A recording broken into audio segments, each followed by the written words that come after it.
और क्या मेरे मन में आया कि मैंने आपको चुना। आजकल अगर पता चले कि लड़का घरे नहीं तो पहले ही याद कर जाए, लेकिन गौरा जी हट करके बैठी हैं और भोलेनाथ से कहती है कि मकान ऐसा बनना चाहिए कि जो देखे उसके मुंह से बस एक ही शब्द निकले, वाह क्या मकान। भोलेनाथ ने कहा अभी भी समझा रहा हूं कि मान गई है। गौरा भैया नहीं मान रही है और भोलेनाथ से हट करके बैठी है। भोलेनाथ भगवान विश्वकर्मा को बुलाए। विश्वकर्मा जी उस कैलाश पर्वत पर गौरा महारानी के इच्छा के स्वरूप उनके मन के अनुरूप उस महल को बना रहे हैं। आइए सुनेंगे भजन के माध्यम से। पार्वती बोली भोले से, पार्वती बोली भोले से,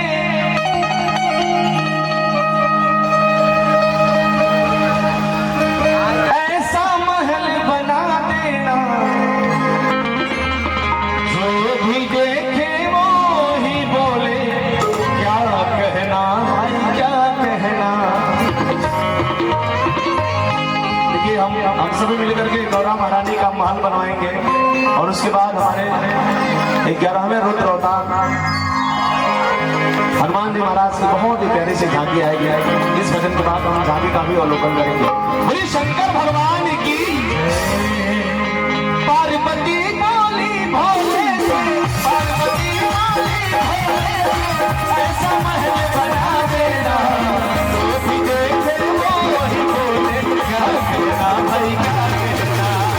जो भी देखे वो ही बोले, क्या कहना भाई क्या कहना। जो भी देखे वो ही बोले, क्या कहना भाई क्या कहना।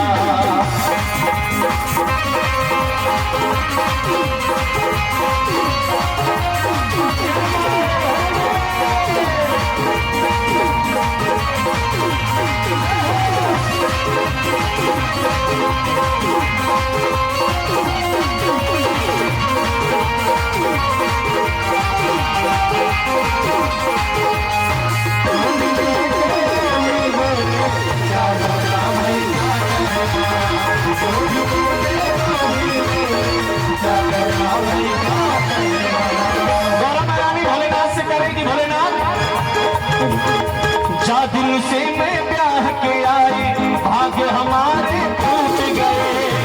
दिल से मैं ब्याह के आई, भाग्य हमारे टूट गए।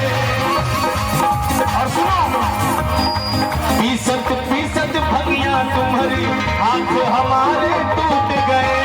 हाथ हमारे टूट गए, हाथ हमारे टूट गए।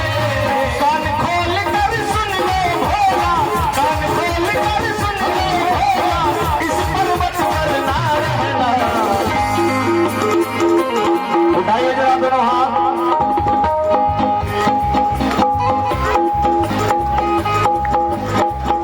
हाँ जी, अच्छा इधर से नहीं है क्या?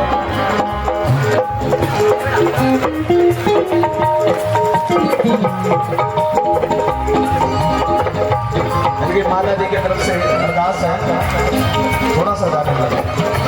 भैया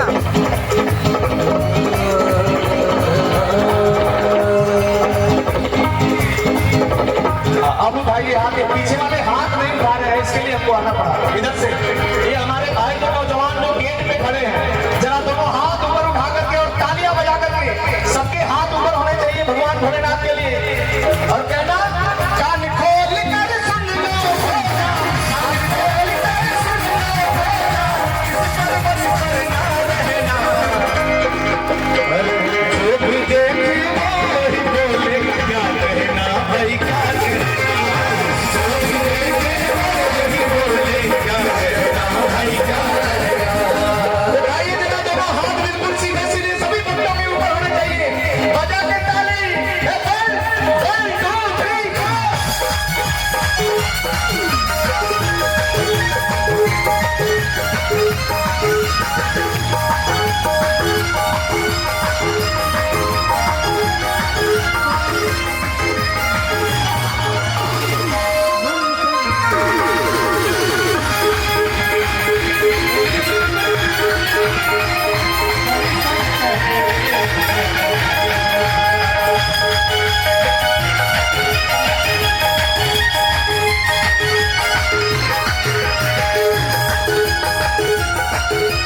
धन्यवाद ज्ञापित करना चाहूँगा हमारे इस कुशीनगर के इस उत्तर प्रदेश के पुलिस प्रशासन को, जिन्होंने अपना ये सहयोग इस महोत्सव में, इस उत्सव में भरपूर दिया है, भरपूर साथ देते हैं, हर साल भी देते हैं। इस साल भी आप सभी आए, स्वागत है, अभिनंदन है, वंदन है।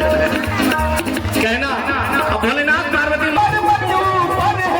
अब महलों का क्या करना, कहते कि जितने भी महल हैं सारे महल हमारे कैलाश पर्वत से नीचे हैं। जब हमारा कैलाश पर्वत वैसे ही सबसे ऊपर है तो फिर इस ऊपर पे महल बनाने का क्या मतलब है? तुम तो वैसे ही सबसे ऊपर विराजमान हुआ। लेकिन गौरा भैया स्त्री हट है भाई, कहाँ मानेंगे? उनको जिद था कि महल चाहिए। बिटिया की तरफ से अरदास है, भोलेनाथ की कृपा बनी रहे। पर्वत सा पर्वत ऊपर है, मुझे महलों का क्या करना। एक बार जरा ये वाले भक्त हाथ उठा दे भाई, उठाइए जरा बिल्कुल सीधे सीधे पीछे बजा के ताली।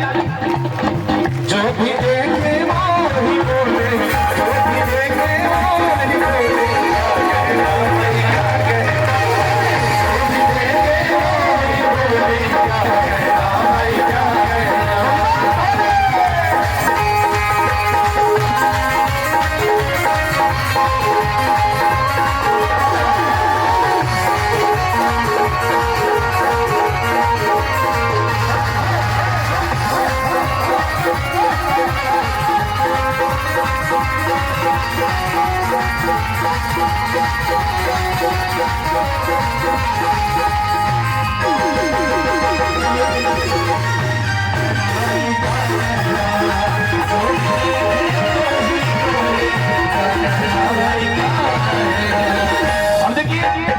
पार्वती जी की जिद के आगे हमारे भोलेनाथ हार मान लिए हैं।